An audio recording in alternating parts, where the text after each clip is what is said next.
Deddy Mulyadi ancam tangkap pelaku seusai diteror, 2 kali rumahnya dikirimi King Cobra.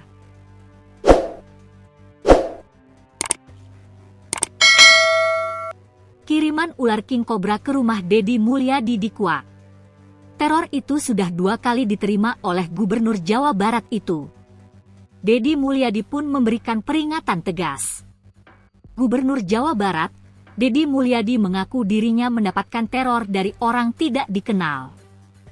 Pernyataan soal teror tersebut disampaikan Deddy Mulyadi di media sosial, TikTok-nya, pada Rabu, 28 Mei 2025. Dalam unggahannya, Deddy Mulyadi menyinggung seseorang untuk tidak menjadikan aksi mengirim ular King Cobra sebagai candaan untuk menakuti orang lain. Buat para penggemar dan yang suka memelihara ular kobra, kan saya sudah minta. Pertama, tidak boleh jadi bahan untuk atraksi dan candaan, ucap Deddy Mulyadi.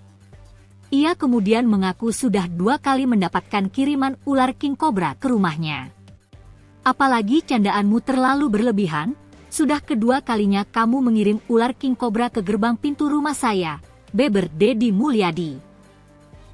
Mantan Bupati Purwakarta itu lalu memberikan peringatan kepada pelaku teror untuk tidak mengulangi perbuatannya. Ia mengancam akan bertindak menangkap pelaku yang mengirim teror ke rumahnya. Jangan dong, enggak boleh. Nanti yang ketiganya kamu apes akan ditangkap loh, ujar Deddy Mulyadi. Sejumlah netizen yang melihat unggahan Deddy Mulyadi mengaku ikut merasa kesal dengan pelaku teror. Aduh Pak, kalau ular kobra bukan candaan lagi Pak.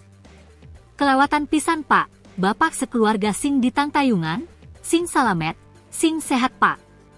Waduh. Tangkaplah Pak, usut siapa YG nyuruh, bahaya itu, kalau lepas terus ada warga YG lewat ke situ kegigit, apalagi kalau banyak anak-anak. Hati 2 Pak BNK YG dengki sama Bapak orang baik pasti selalu dilindungi Allah amin.